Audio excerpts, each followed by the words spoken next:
সরকার এবং আর্মির মধ্যে তার একটা মানে একটা সমঝোতা হওয়া উচিত, আমি যদি ঠিক বুঝে থাকি, বা একটা একই লাইনে কথা বলতে পারা উচিত। এখন বিএনপি আর আর্মিতে একই লাইনে অলরেডি কথা বলতেছি, তাহলে এখন বিএনপি এবং আর্মি মিলে কি সম্মিলিতভাবে চাপ দিতেছে সরকারও যাতে এটা কথা বলে? বিএনপি কি আর্মিকে সামনে রেখে বা আর্মির ভয় দেখায় সরকারকে বা ডক্টর ইউনূসকে তাদের কথা শোনাতে যেতেছে? আমি 2 নম্বর কথা বলি, আপনি নাহিদ ইসলামকে ডাইকে কিন্তু ডক্টর মোহাম্মদ ইউনূস পদত্যাগের কথা বলেন নাই।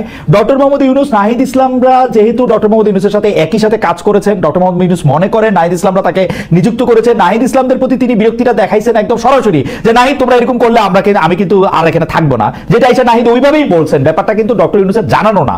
3 নম্বর হচ্ছে যে আপনি আসিফ মোহাম্মদ সজীব ভুঁইয়াকে বিএনপি কেন রাখলো সেটার মধ্যে বলছেন, এটাকে আমি দেখি হচ্ছে আসিফ মোহাম্মদ সজীব ভুঁইয়ার জন্য একটা লার্নিং সেশন, যে বিএনপির সাথে উনি কিভাবে ডিল করেন, তখন এটা আসিফ মোহাম্মদ সজীব ভুঁইয়ারই রাখার কথা। আপনি খেয়াল করে দেখবেন একটা মহল কিন্তু ডক্টর মোহাম্মদ ইউনূসের উপর চাপ সৃষ্টি করতেছে আসিফ নজরুল, মোস্তফা সরোয়ার ফারুকী এবং আরেকজন উপদেষ্টাকে বাদ দেওয়ার।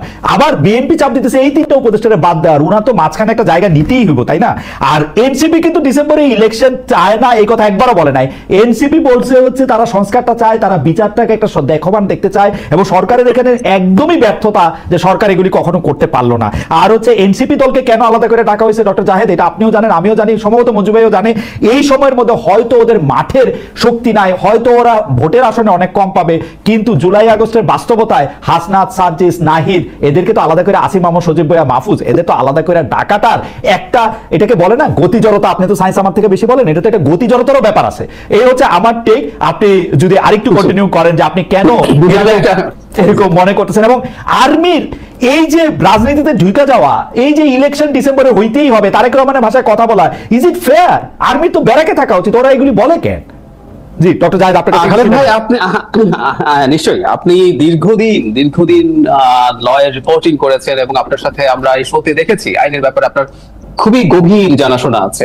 আমি কোর্টের ক্ষেত্রে অনেক সময় এটা হয় যে অনেক সময় দিনের শেষে কোর্ট ইভেন সংবিধানকে লঙ্ঘন করার মতো রায় দেয়, ডক্ট্রিন অফ নেসেসিটি দেখায়। যেমন আমি 13th অ্যামেন্ডমেন্টের যে সংক্ষিপ্ত রায় ছিল সেখানে ডেলিবারেটলি লিখেছে যে এটা অসাংবিধানিক, কিন্তু পরবর্তী 2টা, ওনারা সংখ্যাটা ভুলে গেলাম, 9ম বা 10ম এরকম কিছু বলেছিলেন, বা 10ম একাদশ, ত্রয়োদশ সংশোধনীর অধীনেই হতে পারে। তারপরে যে কথাটা বলেছিলেন দ্যাট ওয়াজ ভেরি ইম্পর্টেন্ট, তারা বলেছিলেন যে জনগণের এবং রাষ্ট্রের নিরাপত্তাই সর্বোচ্চ আইন। তার মানে আমি যে কথাটা বলতে চাইছি, কোন একটা টার্বুলেন্ট টাইমে, কোন একটা প্রবলেম্যাটিক পিরিয়ডে আমাদের সবকিছু যে নিয়ম মতো চলবে, নট নেসেসারিলি। সেনাবাহিনী 5th অগাস্টের সময় থেকে বা পরে যা করেছে, আমি নিজেও এটাকে পয়েন্টটা ধরেছি, আমি ক্রিটিক করিনি। রয়টার্সের সাথে প্রথম যখন সেনাপ্রধান বক্তব্য দিয়েছিলেন, তিনি বলেছিলেন 18 মাসের মধ্যে সরকারকে নির্বাচন করার জন্য তারা সাহায্য করছেন। আমি তখন সেদিনই, এটা হলো প্রথম বাংলাদেশের ইন্টারভিউ যেখানে নির্বাচনের একটা টাইম লাইন গুরুত্বপূর্ণ একজন মানুষের কাছ থেকে জানা গেছে, সেখানে আমি খুব ক্লিয়ারলি এই কথাটা ধরেছিলাম, এবং আমি জাস্ট পয়েন্ট আউট করেছি যে এই ব্যাপারটা এইরকম।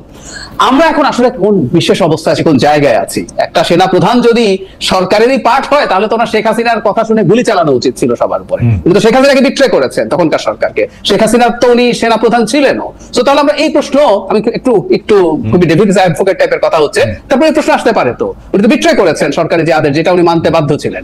তো আমি যে কথাটা বলি, আসলে বিদ্যমান প্রেক্ষাপটে আমার কাছে মনে হয় এই যে একটা ডিফারেন্ট ধরনের, খানিকটা ডিফারেন্ট একটা অবস্থান সেনাবাহিনীর আছে। এবং I feel lucky, frankly speaking, যে বাংলাদেশ না, এই তৃতীয় বিশ্বের দেশগুলোতে সেনাবাহিনী রেদার চেষ্টা করে একটা ঝামেলা বাঁধিয়ে ক্ষমতা নিয়ে নিতে, আর এখানে ঝামেলা বেঁধে ছিল 5th অগাস্টে। আমি মনে করি তারা যদি পাওয়ার নিতেন, আমাদের দেশের মেজরিটি অফ দ্য পিপল সমর্থন করতেন, তিনি নেননি, এবং এখন নির্বাচন নিচ্ছেন। এই কথা তো আমরা বলছি যে একটা সিভিলিয়ান সরকার নির্বাচনের কথা। আমি আপনার কথা শুনতে খুবই ভালোবাসি, সেই জন্য আমার টাইমটা ম্যানেজ করতে হচ্ছে। কিন্তু জাহেদ, আপনার রবীন্দ্রনাথ ঠাকুর থেকে আমি একটা উদাহরণ দেই, সেটি হচ্ছে যে এরকম যে অধিকার ছাড়িয়া দিয়া অধিকার রাখিবার মতো বিড়ম্বনা আর নাই।